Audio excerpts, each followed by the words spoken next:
शादीशुदा भाभी एक बच्चे की मां अपने देवर को फ़ोन करती हैं और फ़ोन करने के बाद कहती हैं कि शाम ढल चुकी हैं। पिछले साल वैलेंटाइन डे के वीकेंड पर मुझे चॉकलेट गिफ्ट किया था, उससे 2 साल पहले भी तुमने मुझे गिफ्ट चॉकलेट की थी।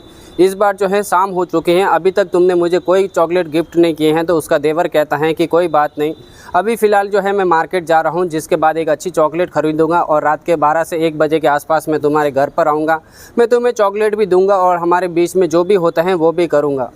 इसके बाद वो देवर जो है बाज़ार जाता है। बाज़ार जाने के बाद एक चॉकलेट ख़रीदता है। चॉकलेट ख़रीदने के बाद जैसे ही वो रात के 12-1 बजे के आसपास अपने भाभी के घर पर जाता है, जिसके बाद वो अपनी भाभी को तो चॉकलेट गिफ्ट करता ही है, जिसके बाद उसके बीच में एक अनैतिक अवैध संबंध भी बनता है और यहीं से कहानी की शुरुआत होती है, जो कि आज सोशल मीडिया पर काफ़ी ज़्यादा वायरल हैं। आखिर उस रात देवर और भाभी के बीच में ऐसा क्या हुआ था, पूरी कहानी इस वीडियो के माध्यम से आप सभी को विस्तार से बताऊँगा। नमस्कार, मैं रमजान सैया और आज की सच्ची घटना जो मैं आपको सुनाने जा रहा हूँ, दरअसल उत्तर प्रदेश का एक ज़िला लगता है आगरा और यहीं पर एक थाना लगता है एकता। यहीं के आसपास एक छोटा सा गांव होता है लोदाई। यहीं के रहने वाले सुरेश चंद्र, जिनकी पत्नी का नाम मालती देवी होता है। सुरेश चंद्र की 4 बेटियां होती हैं, जिनकी सबकी शादी हो जाती हैं। शादी के बाद वो अपने ससुराल के अंदर रह रही होती हैं। सुरेश चंद्र का एक ही बेटा होता है, जिसका नाम लोकेश तोमर होता है, जिनकी शादी अभी तक फ़िलहाल नहीं होती। उस घर परिवार के अंदर सब कुछ ठीक ठाक चल रहा होता है। लोकेश तोमर इलेक्ट्रॉनिक का काम कर रहा होता है। वो अक्सर अपने घर से अलग अलग जगहों पर जो है इलेक्ट्रॉनिक रिपेयरिंग का काम कर रहा होता है। इसी तरीके से उनका वक्त बीत रहा होता है। लेकिन साल 2019 के अंदर मालती देवी, लोकेश तोमर की जो माँ होती हैं, वो अचानक बीमार हो जाती हैं और बीमार होने के बाद जैसे उसे हॉस्पिटल के अंदर भर्ती करवाया जाता है तो वो इस दुनिया को छोड़कर चली जाती हैं। जिसके बाद सुरेश चंद्र और उनका बेटा लोकेश तोमर अपने घर के अंदर रहकर वो अपने हाथों से खाना बनाते थे, सारे कामकाज वो खुद ही करते थे। इसी तरीके से उनका वक्त बीत रहा होता है।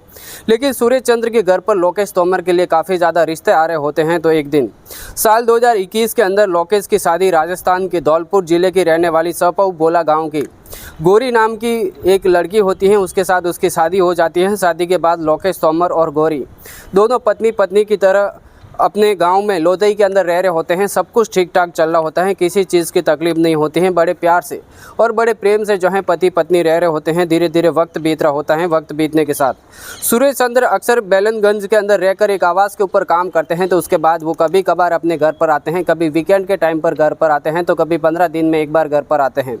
इसी तरीके से वक्त बीत रहा होता है। घर के अंदर लोकेश तोमर और उनकी पत्नी गौरी रहा करते थे। तो इसी बीच जो है 1 साल बीतता है, 2022 लग जाता है, जिसके बाद उसे लोकेश तोमर और गौरी के बीच में एक बेटा जन्म लेता है। उस बेटा का नाम वंशु रखा जाता है और वंशु अब धीरे धीरे बड़ा हो रहा था। इसी तरीके से उस घर परिवार के अंदर सब कुछ ठीक ठाक चल रहा था। यहाँ पर लोकेश तोमर अक्सर जो है अपने घर से बाहर जाया करता था। कभी कभार वो इलेक्ट्रॉनिक का रिपेयरिंग का काम करने के लिए जब चला जाता था तो कभी शाम को लौटता, तो कभी दोपहर को लौटता, तो कभी 1 दिन के बाद लौटता। इसी तरीके से वो कामकाज कर रहा होता है। इसी तरीके से वक्त बीत रहा होता है। धीरे धीरे वक्त गुजरता है। 2023 गुजर जाता है, 2024 आ जाता है। फरवरी 2024 यानी 9 फरवरी 2024 का टाइम आ जाता है। तो अचानक उसके रिश्ते में लगने वाला लोकेश तोमर के रिश्ते में लगने वाला चचेरा भाई होता है, जिसका नाम सुंदर तोमर होता है। वो अचानक एक दिन जब लोकेश तोमर के घर पर आते हैं तो लोकेश तोमर घर पर नहीं होता है। तो उसके भाभी गौरी से जब वो बातचीत कर रहा होता है, अक्सर उनके बीच में जो है कभी कभार बातें होती रहती थी। तो एक दिन जब उनके घर पर आते हैं तो गौरी उनसे पूछती हैं कि सुंदर, आज तो जो है 9 फरवरी है, 9 वैलेंटाइन डे चल रहा है और उसी में जो है चॉकलेट गिफ्ट बांटी जाती हैं। तुम्हारी कोई गर्लफ्रेंड है जिसे तुम चॉकलेट बांटना चाहते हैं? तो सुंदर तोमर कहता है कि भाभी ऐसी किस्मत हमारी कहाँ पर जो हमारी गर्लफ्रेंड रहेगी और हम उसे चॉकलेट देंगे और वैलेंटाइन डे मनाएंगे। आखिरकार गौरी कहती है कि कोई तो तुम्हारी रहेगी, आज के ज़माने में कौन ऐसा लड़का हो जिसकी कोई गर्लफ्रेंड नहीं होती है? तो सुंदर तोमर कहता है कि वाकई में भाभी, मैं कसम खा के कहता हूँ कि मेरी कोई भी गर्लफ्रेंड नहीं है। अगर मेरी कोई गर्लफ्रेंड होती तो मैं उसे ज़रूर चॉकलेट देता और फिर मैं उसके साथ वैलेंटाइन डे मनाता। आखिरकार दोनों के बीच में बातचीत चली रही होती है। लेकिन सुंदर तोमर अचानक अपनी भाभी गौरी से कहता है कि क्या तुम चॉकलेट लेना पसंद करोगे? तो गौरी कहती है कि हाँ, क्यों नहीं, अगर तुम मुझे चॉकलेट देना चाहते हैं तो मैं चॉकलेट लेने के लिए तैयार हूँ। तो सुंदर तोमर कहता है कि फिर तुम जो है मेरी गर्लफ्रेंड भी बनना होगा। तो गौरी जो है हंसकर बोल देती है कि हाँ ठीक है, तुम चॉकलेट लेकर आओ, मैं ले लूँगी और मैं तुम्हारी गर्लफ्रेंड भी बन जाऊँगी। आखिरकार सुंदर तोमर बाज़ार के अंदर जाता है, जिसके बाद एक अच्छे फ्लेवर की चॉकलेट खरीदता है और चॉकलेट लेकर जैसे ही गौरी अपनी बड़ी भाभी के पास पहुँचता है तो उसे वो चॉकलेट गिफ्ट में दे देता है। गौरी मुस्कुराते हुए वो चॉकलेट जो है अपने हाथों से ले लेती हैं, जिसके बाद वो खाने लगती हैं। और फिर उतने में जो है सुंदर तोमर अपनी भाभी से कहने लगता है कि गौरी भाभी, क्या तुम चॉकलेट ले चुकी हूँ, मेरी गर्लफ्रेंड भी बन चुकी हैं, लेकिन उसका जो है तुम्हें हक भी अदा करना होगा। इसके बारे में जो है तुम्हें आगे का कुछ पता है? तो गौरी कहती हैं कि इसके आगे का मुझे कुछ भी पता नहीं, तुम क्या कहना चाहते हैं? तो वो कहते हैं कि जिस तरीके से तुम मेरे बड़े भैया के साथ जो रात के समय में करती हो वो तुम मेरे साथ भी करोगे। तुम जो है मेरी अभी फ़िलहाल गर्लफ्रेंड हो और मैं तुम्हारा बॉयफ्रेंड हूँ। आखिरकार गौरी भी इस बात से राज़ी हो जाती हैं, मान जाती हैं, जिसके बाद पहली बार इनके बीच में अनैतिक अवैध संबंध बन जाता है और ये अवैध संबंध का सिलसिला अब रुकने का नाम नहीं ले रहा था। जब भी लोकेश तोमर अपने काम से चला जाता है, उसकी गैर मौजूदगी के अंदर गौरी अपने देवर सुंदर तोमर को अपने घर पर बुलाया करती थी, जिसके बाद उसके बीच में संबंध बनते थे और ये संबंध का सिलसिला अब रुकने का नाम नहीं ले रहा था। इसी तरीके से धीरे धीरे वक्त बीत रहा होता है, 2 साल 2025 आ जाता है। लेकिन एक दिन लोकेश तोमर अपने काम से बाहर जा रहा होता है तो वो अपनी पत्नी से कहता है कि कुछ वक्त के लिए मैं बाहर जा रहा हूँ, हो सकता है मैं शाम को लौट सकता हूँ या फिर मैं कल सुबह भी लौट सकता हूँ। उनकी पत्नी गौरी कहती हैं कि ठीक है, अगर तुम काम पर जा रहे हैं तो चले जाओ। उसके बाद वो अपनी पत्नी अपने बच्चे के साथ रह रही होती हैं, लेकिन जैसे उसका पति काम पर चला जाता है तो वो अपने देवर सुंदर तोमर को फ़ोन करती हैं और उसे कहते हैं कि तुम्हारे भैया तो बाहर चले गए हैं, तुम मेरे घर पर आना चाहते हैं तो आ सकते हैं, अभी फ़िलहाल हमारे घर पर कोई नहीं है। आखिरकार सुंदर तोमर जो हैं उनके गौरी के घर पर आ जाता है, जिसके बाद उनके बीच में काफ़ी सारा बातचीत होता है और बातचीत के दौरान ही उनके बीच में फिर संबंध का सिलसिला स्टार्ट हो जाता है। लेकिन यहाँ पर लोकेश तोमर होता है वो अचानक कुछ सामान भूल जाता है, इलेक्ट्रिक रिपेयरिंग का जो सामान होता है वो अपने घर पर ही भूल जाता है। जिसके बाद जैसे ही वो अपने घर पर लेने के लिए आता है तो वो अपने पति को जो है रंगे हाथों पकड़ लेता है, उसे आपत्तिजनक स्थिति के अंदर देख लेता है। जिसके बाद सुंदर तोमर तो वहाँ से भाग जाता है, लेकिन उनकी पत्नी उसके पैरों में पड़ जाती है। जिसके बाद वो उसे कहते हैं अपने पति से कि मुझे बहुत बड़ी गलती हो गई, आज के बाद मैं उनसे कभी नहीं मिलेंगी, नहीं मैं किसी के साथ बातचीत करूंगी और किसी के साथ मैं इस तरीके से संबंध नहीं बनाऊंगी। आखिरकार लोकेश तोमर इस बात को मान जाता है, जिसके बाद अपने पत्नी को जो है गौरी को माफ़ कर देता है। लेकिन लोकेश तोमर के दिमाग के जहन के अंदर एक ही बात चल रही होती है कि आखिर उसकी पत्नी जो है उसको रंगे हाथों पकड़ लेते हैं, तो वही तस्वीर, वही चीज़ें, वही कहानी उसके दिमाग के अंदर बार बार घूम रही होती हैं।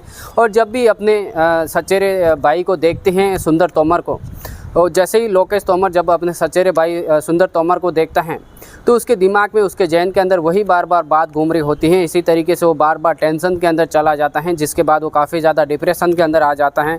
और एक दिन 9 फरवरी 2026 के दिन खाना खाने के बाद जब वो अपने कमरे में जाकर सो जाता है तो अचानक साड़ी से जो है पंखे के अंदर वो एक फांसी लगा लेते हैं, जिसके बाद वो अपने आप को मारकर इस दुनिया को छोड़कर चला जाता है। जैसे ही अगली सुबह होती हैं, सुबह के 4 बजे जब गौरी को इस बात का पता लगता है, वो जैसे ही जल्दी उठती हैं, उठकर देखते हैं कि उसका पति जो है एक साड़ी से जो है फंदा लगाकर पंखे से झूलकर जो है इस दुनिया को छोड़कर चला जाता है। जिसके बाद वो रोने लगते हैं। अचानक जब उसे मालूम पड़ता है तो वो सीधा दौड़कर आते हैं। दौड़कर आने के बाद देखते हैं कि उसके जो बेटा होता है लोकेश तोमर, वो इस दुनिया को छोड़कर चला जाता है। जिसके बाद वो काफ़ी ज़्यादा रोने लगते हैं और वो बार बार कह रहे होते हैं कि मेरा एक ही बेटा है और इसके बिना मेरी ज़िंदगी कैसे गुजरेगी और मैं आगे का मेरी ज़िंदगी किस तरीके से होने वाली है। जो बेटा मेरी देख रेख कर रहा था और जिस तरीके से हमारे घर परिवार में सब कुछ ठीक था, सारी खुशियाँ थी, मेरा बेटे की बहू थी, बहू के जो एक बच्चा भी था, सब कुछ ठीक ठाक चल रहा था, लेकिन अब आगे का क्या होगा। इसी तरीके से जब आसपास के लोग भी आते हैं तो उसे पंखे से वहाँ से उतार देते हैं। उतारने के बाद आखिरकार उसका अंतिम संस्कार कर दिया जाता है। 11 फरवरी के दिन एक शांति पाठ करवाया जाता है, जिसके बाद शांति पाठ होता है और सब कुछ जब नॉर्मल हो रहा होता है तो यहाँ पर सूरज चंद्र बैठकर जब उसके घर परिवार वाले, आसपास के लोग भी जब उसे बार बार सवाल कर रहे होते हैं कि आखिरकार लोकेश तोमर को ऐसी कौन सी प्रॉब्लम थी, ऐसी कौन सी सिचुएशन आई जो इस दुनिया को छोड़कर वो आत्महत्या करके चला गया। आखिरकार सूरज चंद्र भी जो है बार बार सोच रहा होता है कि आखिरकार मेरा बेटा जो है इस दुनिया को छोड़कर जा नहीं सकता है, क्योंकि वो दिमागी तौर पर काफ़ी ज़्यादा जो है हष्ट-पुष्ट था, काफ़ी ज़्यादा वो है दिखने में सुंदर था, सब कुछ ठीक ठाक था। और लेकिन इस तरीके से ऐसा हो कैसे सकता है। उसी के परिवार वाले सूरज चंद्र और अपने परिवार के रहने वाले संजय चौहान जब दोनों आपस में बातचीत कर रहे होते हैं, इसी तरीके से बार बार उनके जहन के अंदर और अलग अलग तरीके के अंदर उनके अंदर दिमाग के अंदर कुछ बातें चल रही होती हैं। तो अचानक संजय चौहान गौरी के पास जाते हैं। गौरी के पास जाने के बाद जब उसे पूछताछ करने की कोशिश करते हैं कि तुम्हारा पति कोई डिप्रेशन में चल रहा था या फिर उसे कोई तकलीफ थी या फिर किस तरीके की कोई परेशानी थी, तो अगर तुम्हें कुछ मालूम है तो हमें बता दीजिए। संजय चौहान जब बार बार उसे पूछताछ करने की कोशिश करते हैं तो यहाँ पर गौरी काफ़ी ज़्यादा डर जाती है लोकेश तोमर की पत्नी, और डरने के बाद वो इधर इधर घुमाने की बातें करती हैं तो संजय चौहान इस बातों को जो है वो पकड़ लेता है, उसे शक हो जाता है, जिसके बाद वो काफ़ी सख्ती के साथ जब उसे पेश आता है तो आखिरकार गौरी टूटती हैं। टूटने के बाद एक कहानी सुनाती हैं। वो कहती हैं कि 2023 के अंदर जब मेरा 2022 के अंदर जब मेरा पहला बच्चा होता है, बच्चा होने के बाद जैसे ही 2023 लग जाता है तो अचानक एक दिन मेरे घर पर जो है सुंदर तोमर मेरा देवर आता है, जिसके बाद वो मैं उससे पूछने की कोशिश करती हूँ कि तुम्हारी कोई गर्लफ्रेंड वगैरह है। इस तरीके से हमारी बातचीत होती है, जिसके बाद वो चॉकलेट लाता है। चॉकलेट लाने के बाद हम दोनों के बीच में पहली बार संबंध का सिलसिला स्टार्ट हो जाता है। इसी तरीके से वक्त बीत रहा होता है, पूरे 2 साल बीत जाते हैं और 1 साल पहले की बात होती है जब एक दिन 2025 के अंदर मेरा पति जो है कुछ काम के सिलसिले में बाहर जाता है तो मैं सुंदर तोमर को अपने घर पर बुला लेती हूं, जिसके बाद उसके साथ में संबंध बना रही होती हैं। तो अक्सर मेरा पति लोकेश तोमर जब घर पर आते हैं तो हमें आपत्तिजनक स्थिति के अंदर देख लेता है, जिसके बाद सुंदर तोमर वहां से भाग जाता है और फिर मुझे जो है मेरे पति के पैरों में पकड़कर माफ़ी मांगने लग जाती हूँ और उसे आज के बाद ऐसा सिलसिला और इसी वारदाता करने के लिए मैं उसे माफ़ी मांगती हूँ, जिसके बाद मेरा पति जो है मुझे माफ़ कर देता है और माफ़ करने के बाद वो अक्सर जो है काम पर चले जाया करते थे। इसी तरीके से हमारा वक्त बीत रहा होता है, लेकिन जैसे ही 9 फरवरी 2026 लग जाता है तो मैं अपने देवर सुंदर तोमर को फ़ोन करती हूँ। शाम के वक्त उसे कहती हूँ कि पिछले साल भी तुमने मुझे गिफ्ट किया था 9 फरवरी के दिन, और उससे अगले 2 साल पहले भी तुमने मुझे एक चॉकलेट गिफ्ट की थी। जो वैलेंटाइन डे का वीकेंड चल रहा है उसी भी जो है 2 साल से पिछले तुम मुझे चॉकलेट गिफ्ट करते हुए आ रहे हैं। इस बार तुमने मुझे कोई चॉकलेट गिफ्ट नहीं की। तो यहाँ पर सुंदर तोमर कहता है कि मैं रात को 12-1 बजे के आसपास तुम्हारे घर पर आऊँगा और फिर मैं तुम्हें चॉकलेट भी गिफ्ट कर दूँगा। आखिरकार कहते हैं कि तुम्हारे भैया घर पर हैं और तुम किस तरीके से आऊँगी। तो वो कहता है कि अगर मेरा प्यार सच्चा है और तुम मुझसे प्यार करती हैं तो मैं तुम्हारे घर पर भी आऊँगा और तुम्हारे साथ संबंध भी बनाऊंगा और तुम्हें चॉकलेट गिफ्ट भी करके जाऊंगा। आखिरकार 9 फरवरी 2026 के दिन सुंदर तोमर रात के 11 बजे के आसपास गौरी के घर पर आता है, अपने बड़े भाई के घर पर, और एक अलग कमरे के अंदर जाते हैं, जिसके बाद अपनी बड़ी भाभी को चॉकलेट गिफ्ट करता है और गिफ्ट करने के बाद उसके साथ संबंध भी बनाते हैं। और संबंध बनाने के वक्त ही गौरी अचानक सुंदर तोमर से कहने लगती हैं कि आज के बाद मैं तुम्हारे साथ रहना चाहता हूँ। अगली ज़िंदगी जो भी है, आगे की जितनी भी मेरी ज़िंदगी रहेगी वो मैं तुम्हारे साथ बिताना चाहती हूँ। मैं मेरे पति लोकेश तोमर के साथ बिल्कुल भी नहीं रहना चाहती, क्योंकि जो खुशी मैं तुम्हारे से मिल रही है और जो सुख मुझे तुमसे मिल रहा है वो अक्सर मेरे पति से मुझे कभी नहीं मिल रहा था। और जिस तरीके से मैं खुश हूँ, आगे की ज़िंदगी में तुम्हारे साथ बिताना चाहती हूँ। तो सुंदर तोमर कहता है कि भाभी मुझे क्या करना होगा। तो वो कहते हैं कि मेरे पति को जो है इस दुनिया से हमेशा के लिए यहाँ से हटा देते हैं, इसको जो है मौत के घाट उतार देते हैं। आखिरकार सुंदर तोमर और उनकी पत्नी लोकेश तोमर की पत्नी जो गौरी होती हैं वो दोनों जन एक कमरे के अंदर लोकेश तोमर सो रहा होता है। तो यहाँ पर गौरी उनका तकिए से मुंह दबाती हैं, जिसके बाद सुंदर तोमर उसका गला दबाते हैं और गला दबाने के बाद उसे मौत के घाट उतारने के बाद एक साड़ी लाते हैं, जिसके बाद उसे फंदे के अंदर लटकाकर पंखे से लटका देते हैं। जिसके बाद रात भर वो उसी डेड बॉडी के पास बैठी रहती हैं। सुंदर तोमर अपने घर पर चला जाता है, जिसके बाद जैसे अगली सुबह 4 बज रहे होते हैं वो हमेशा की तरह 4 बजे उठ जाती थी और उसी टाइम पर वो जोर जोर से रोने लग जाती हैं। जिसके बाद वो हल्ला करती हैं। आसपास के लोग भी काफ़ी ज़्यादा वहाँ पर इकट्ठा हो जाते हैं। जिसके बाद सूरज चंद्र उनके जो ससुर होते हैं उनको भी जानकारी दे दी जाती है। तो वो बेलनगंज से वहाँ से सीधे घर पर आ जाते हैं। जिसके बाद अपने बेटे की डेड बॉडी पंखे से लटक रही होती है उसको नीचे उतारते हैं, जिसके बाद उसका अंतिम संस्कार कर देते हैं। और हर कोई सोच रहा होता है कि भाई इसने जो है आत्महत्या कर ली, और इसी एंगल से वो दिख रहा था सब कुछ।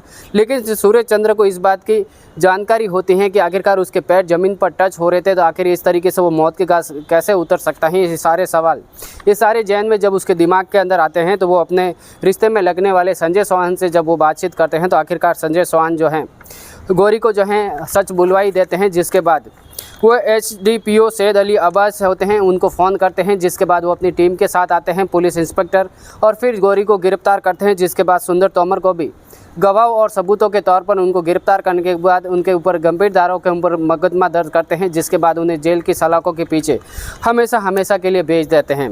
आखिरकार उनका एक छोटा बेटा भी होता है जिसका नाम लोकेश तोमर का जो एक छोटा बेटा होता है जिसका नाम वंशु होता है।